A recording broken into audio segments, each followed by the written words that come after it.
Olá! Hoje nós vamos mergulhar fundo num tema que tem aparecido cada vez mais na prática clínica: a intolerância à frutose. E para guiar essa nossa análise aprofundada, a gente vai se basear no trabalho clínico e na experiência do médico nutrólogo Dr. Frederico Lobo, da médica nutróloga doutora Christian Kelly Nunes Ponzo e também do nutricionista Rodrigo Lamonier. É a experiência deles que vai dar para a gente uma base teórica e prática bem sólida para a nossa discussão. Então, a primeira grande pergunta que a gente precisa fazer é essa: quando falamos em intolerância à frutose, estamos falando de uma coisa só? A resposta, já adiantando, é não. A gente vai ver por que esse diagnóstico, que parece simples, na verdade cobre um espectro de condições bem diferentes, com fisiopatologias e abordagens que não têm nada a ver uma com a outra. Para a gente conseguir organizar bem o raciocínio, nós dividimos essa análise em 5 sessões. Primeiro, vamos entender o que é o espectro da intolerância. Depois, a gente vai diferenciar a intolerância hereditária da má absorção. Na sequência, vamos discutir os desafios do diagnóstico, analisar o perigoso custo nutricional que fica oculto nas dietas restritivas e, por fim, apresentar um protocolo de manejo que seja estruturado e seguro. Ok, vamos começar pela seção 1, o espectro da intolerância. O nosso objetivo aqui é construir uma base conceitual bem firme para a gente poder definir o cenário clínico dos distúrbios que estão relacionados à frutose. E aqui está o primeiro ponto que é absolutamente crucial. Não estamos falando de uma entidade única, é um espectro. Pensa assim, no extremo, a gente tem a intolerância hereditária à frutose, que é um erro inato do metabolismo, uma condição rara e muito grave. No outro extremo, temos a má absorção de frutose, que é uma condição funcional digestiva e super comum. As implicações de cada uma são completamente diferentes, o que exige diagnósticos e tratamentos totalmente distintos. E por que esse tema se tornou tão relevante? Bom, parte da resposta está neste número: de 20 a 60 gramas. Essa é a quantidade de frutose que uma pessoa consome, em média por dia, numa dieta ocidental moderna. Essa carga, que vem do xarope de milho, da sacarose e até de fontes naturais, acaba sendo o gatilho que dispara os sintomas em quem já tem um limiar de tolerância mais baixo. Certo.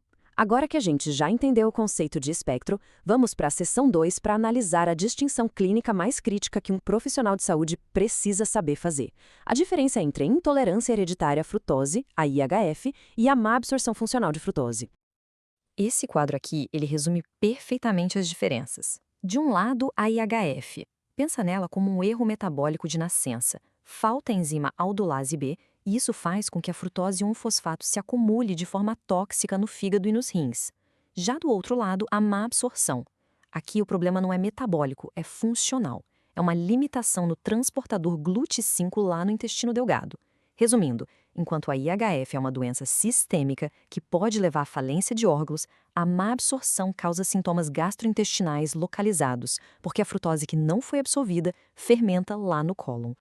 E na prática pediátrica, isso é uma urgência. A suspeita de HIF tem que acender um alerta assim que a frutose ou a sacarose entram na dieta do lactente.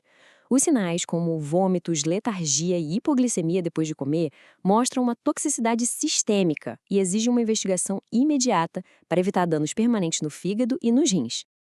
Já nos adultos, o cenário é completamente diferente. A má absorção de frutose geralmente não vem sozinha. Ela costuma ser parte de outro problema gastrointestinal. Em quadros como a síndrome do intestino irritável ou o SIBO, fatores como a motilidade alterada e a disbiose podem atrapalhar o funcionamento dos transportadores GLUT5. Nesses casos, a frutose vira um banquete para as bactérias do cólon, piorando a distensão, a dor e as alterações intestinais. Seção 3. Desafios diagnósticos. Ok, na teoria a diferença é clara, mas na hora de confirmar o diagnóstico na prática, aí a coisa complica um pouco. E essa frase aqui, ela resume um ponto fundamental. Muitas vezes, a clínica é soberana. A resposta do paciente a uma dieta de exclusão e depois de reintrodução é, na maioria das vezes, a nossa ferramenta mais poderosa. O diagnóstico final de intolerância sintomática à frutose é clínico. Os exames de laboratório ajudam, mas não são eles que batem o martelo. E por falar em ferramentas, tem uma que a gente precisa praticamente descartar: o teste de glicemia pós-frutose. Ele não serve para avaliar a má absorção. Por quê? Porque a frutose é metabolizada principalmente no fígado, então ela não eleva a glicemia do mesmo jeito que a glicose. O resultado é que esse teste tem uma sensibilidade e especificidade muito baixas. Por isso, o teste de hidrogênio expirado é a melhor opção para investigar a má absorção. O teste de hidrogênio expirado é o nosso padrão ouro para documentar a má absorção, mas a gente precisa interpretar o resultado com muito cuidado. Um teste positivo só indica que a frutose chegou no cólon e fermentou. Ele não confirma que essa má absorção é a causa dos sintomas. Além disso, se o paciente tiver SIBO, o teste pode dar um falso positivo. Por isso, o resultado do teste de hidrogênio tem sempre que ser analisado junto com a clínica do paciente. Vamos para a seção 4, o custo nutricional oculto? Um diagnóstico, seja ele feito por um profissional ou pelo próprio paciente, quase sempre leva a dietas de exclusão. E é fundamental que o clínico saiba dos riscos nutricionais muito sérios que essas restrições podem trazer. Quando se corta frutas e vegetais sem critério, que são as nossas principais fontes de frutose, o paciente entra numa zona de risco para múltiplas deficiências. A falta de vitamina C e folato é especialmente preocupante, mas o aporte de outras vitaminas do complexo B, ferro, zinco e cálcio também fica comprometido, e isso pode trazer consequências sérias a longo prazo. Pode parecer algo do passado, mas o risco de escorbuto é real em contextos de dietas de exclusão muito extremas. Existem relatos de casos na literatura pediátrica de crianças que desenvolveram escorbuto por causa de dietas super restritas em frutose. Isso é um alerta dramático sobre o perigo de eliminar grupos alimentares inteiros sem o planejamento e acompanhamento nutricional adequado. E o problema não é só físico, a gente precisa lembrar do eixo intestino-cérebro. Uma dieta pobre em fontes de triptofano, que é o precursor da serotonina, combinada com uma microbiota toda desregulada, pode diminuir a disponibilidade desse aminoácido. E isso tem um impacto direto no humor e no bem-estar mental do paciente. Chegamos então à seção 5, um protocolo de manejo estruturado e seguro. A meta do tratamento não pode ser só aliviar o sintoma. O objetivo real é alcançar uma proteção nutricional completa, com uma abordagem que seja eficaz e, ao mesmo tempo, segura. A abordagem mais validada que temos hoje é a dieta baixa em FODMAPs. Mas atenção, essa não é uma dieta para a vida toda. Ela deve ser feita em 3 fases. A fase 1 é a de restrição, para apagar o incêndio dos sintomas. A fase 2, que é a mais importante, é a de reintrodução, para a gente descobrir quais são os gatilhos e qual é o limiar de tolerância de cada um. E por fim, a fase 3, de personalização, onde se constrói uma dieta sustentável. Isso transforma a dieta de uma sentença de restrição numa ferramenta de investigação temporária. O conceito central aqui é o de proteção nutricional. A gente precisa virar a chave. O paradigma da prescrição tem que mudar do o que remover para o que incluir.